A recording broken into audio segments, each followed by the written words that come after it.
Welcome back to the channel, everybody. I'm your host, the notorious H.I.M, and I am back with another Wi-Fi battle for you. This time it's round 2, my matchup in the OU tournament. This goes up against one of my my opponents here. He goes by Austin in game, but he goes by Smash on the Discord. He actually has a Discord of his own, so I will absolutely leave that below in the description. And if you guys haven't done so already, please rate, comment, subscribe, all that for your boy. I definitely appreciate that. We are growing, and I do believe that we could probably get to like 400 subs by the end of the year. So definitely, throw a like, throw a comment, all that. So this is a pretty interesting battle. Like he has like some of the most top threats in OU. So he has a lot of mons, but I'm ready to weather this storm. So I know with Thunderbird is gonna be able to outspeed everything on the screen because nothing naturally outspeeds Thunderbird, and I'm rocking the Choice Scarf. So he was probably Scarf, so he was probably expecting to get a big hit on me, like a big knockoff or U-turn or something like that. But I go ahead and I surprise him, and I get a mean KO with the with the air slash there. So now he's on the back burner, bro. Like I'm actually in a pretty commanding position with Masquerada going down. He can't flower trick, he can't knock off as easily, so that's going to be really good for me. Whatever he decides to come into, I'm just going to make a decision on if I'm going to stay in an air slash or if I'm going to go out. Out comes the Iron Thorns, and this is absolutely a threat, right? Like, you guys know what T-Tar does, right? This does exactly what T-Tar does, and I'm not sure if it's better at it or not, but I guess I will have to use it and see. Like, you guys have to understand, I got Scarlet, so for me to get the other version Paradox Mons, I'm gonna have to team up with somebody, so definitely stay tuned for that.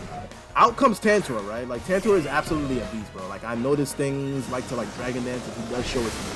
So he goes in for a big Dragon Dance, and I have to make a decision, right? Like I could very easily try to stay in, go for some shenanigans, but I don't want this thing setting up on me for free. I'm gonna go for the big Bulldoze because not only am I gonna be able to get big damage off, but I'm also gonna be able to get the speed drop, so that's gonna be helpful for me. So he goes for a big Ice Punch, and he's gonna eat the Rocky Helmet. It does a lot of damage, but I end up killing it with the Bulldoze, which is amazing. I wasn't expecting him to die there. I was honestly expecting to be able to get a kill, to get a lot of damage, speed drop, and probably get up my Stealth Rocks. But he dies, which is great. That's the object of the game. It's a knockout mon, so I'm glad that Tantor was able to do that. Out comes the Mimikyu, and true say, I've used this thing before, and I know that it likes to like sword dance and just with the disguise up. So my main priority with this thing is to get the disguise popped. I have to get this thing whittled down, bro. So I'm gonna go for a big Bulldoze, and I'm gonna knock this thing hopefully get the speed drop. I actually don't know if that feature would work in battle here, but it actually does end up giving me the speed drop and dropping the disguise. So now obviously the Bobby's version of Pikachu here can't do much to me. So I'm still defensive as hell, and I'm rocking the Rocky Helmet, so I know these things tend to be physical, so I'm gonna stay in, bro. I'm just gonna go for another Bulldoze. I should have honestly just went for my Stealth Rocks, because even with the Sword Dance, unless he's rocking like the Trailblaze or something, I don't even know if that gets it or something, but like any grass coverage, unless he's rocking that, I'm really not too afraid, so he's gonna get damaged no matter what. He ends up going for a big Sword Dance and hitting me with a big move, bro. But I go for a Bulldoze, and I'm able to get a lot of damage off. And again, the most important thing is the speed drop, right? So now I don't think I can live a Shadow Sneak, and he does go for it. So he knocks me out with the Shadow Sneak. But Tantor is a menace, bro. So I still get the Rocky Helmet damage off, doing a lot to this thing. And true say, now he can't live a first impression from Lokix. So that's my pretty much my saving grace here, is that Jiminy can come out, he can just click first impression, even with it being not really effective, because I have the tinted lens, because I have the choice band, even because the thing is at pretty much the lowest health it could possibly be, it's not gonna live it, right? Like nothing is gonna want to take this, bro. So if he wants to stay in and let this thing go down, be my guest. I prioritize with the Shadow Sneak. I will be able to out prioritize him. So that's exactly what I'm gonna go ahead and do. I go for a big first impression. He ends up withdrawing the Mimikyu, which honestly was a shock to me, bro. Like I really don't know what you're gonna go out into, but it's gonna take big damage from this. So he goes on to the Great Tusk, and I go for a huge first impression on this thing, and this thing does a lot of damage. It does probably like 55, 60, 55, 60% left of health, so it did like a pretty big chunk to this thing. Now I decide, you know what? I'm gonna go out into Broadway because if I can, I'd love to get up some Dragon Dances, start, you know, being an ultra threat to the rest of his team. Nothing wants to deal with a Dragonite when he starts Dragon Dances. So he goes for a Play Rough, and this is very important because Trusay, he's naturally outspeeds, you know, Dragonite here. So if he goes for a Play Rough again with the Multiscale pop, I won't be able to live it. So I think I have to actually go out here. So that's exactly what I do.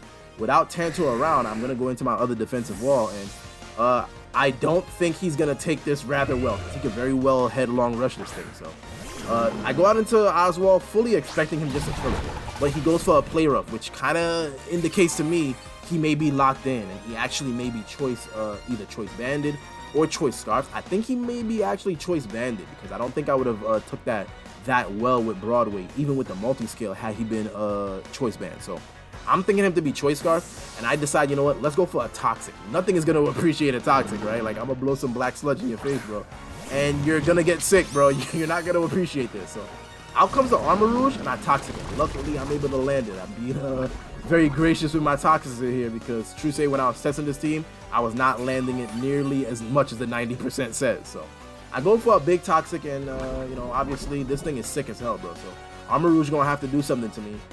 I don't think I want to go out, right? Like, I could very well bring in something else, but I've played with Armor Rouge a lot, so I know what these things like to do. If he is choice scarfed on it, he will outspeed that ninja. He could go for, you know, predict me to switch, and he could go for like an Aura Sphere or something.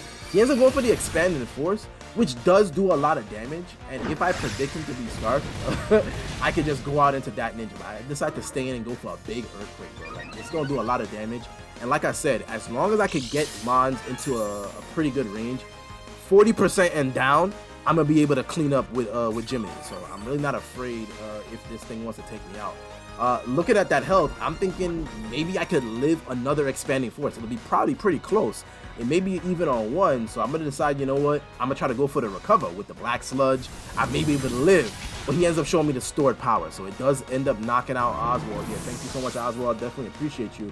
But we actually end up trading kills here because you're gonna die to the Toxic damage. So you're sick, bro. You don't survive. I go ahead and and kill him off with the Toxic. So thank you so much, Oswald. And now I could decide, right? With the mons he has left, I don't think anything would naturally outspeed that ninja. I know that Thunderbird will be able to, you know, outspeed some mons, but I want to play Thunderbird at the very end here because once I get, you know, the Great Tusk out of the way, I can start Volt switching freely. So I'm really not too afraid. Out comes the Roaring Moon, and I actually make a really great read here because it was pretty much a clean battlefield. You would just have to see what's gonna happen here, bro. Like, this thing could very easily be scarfed, but he actually shows me the booster energy, so now I know I outspeed.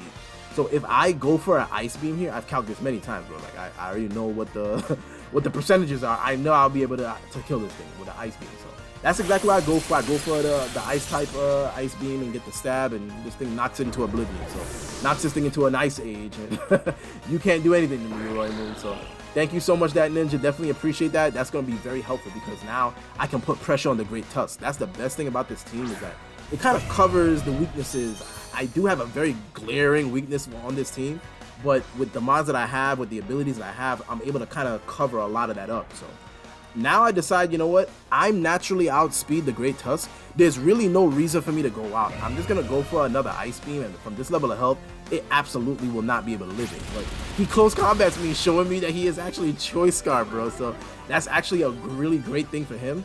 But true say, I have a Choice Scarf mod of my own. He's not going to appreciate an Air Slash from this thing. So I'm going to decide, you know what? Let's go out into Thunderbird here. Let's clean the rest of this battle up, guys. If you haven't done so already, I would definitely appreciate, like I said in the beginning, a like, share, subscribe. Help your boy grow, bro. I really do appreciate that, man. I'm dropping some real heat content for you guys. And I got a really interesting battle up next. So if you haven't done so already, please hit me with all that. But I'm gonna Air Slash this thing into next week, bro. Like, this thing is not gonna be able to survive. Obviously, I am faster. Being Choice Scarf on the Kilowattrel, I'm pretty much gonna outspeed everything. So now that all he has is the Mimikyu, he can just go for a Shadow Sneak, right? That's absolutely his play. Just get off as much damage as possible. But you won't be able to live. Look at the level of health you got, and I still got Jiminy in the back. So this is definitely a GG for the first match of this tournament. I definitely appreciate the battle, guys, and I'm out. Peace!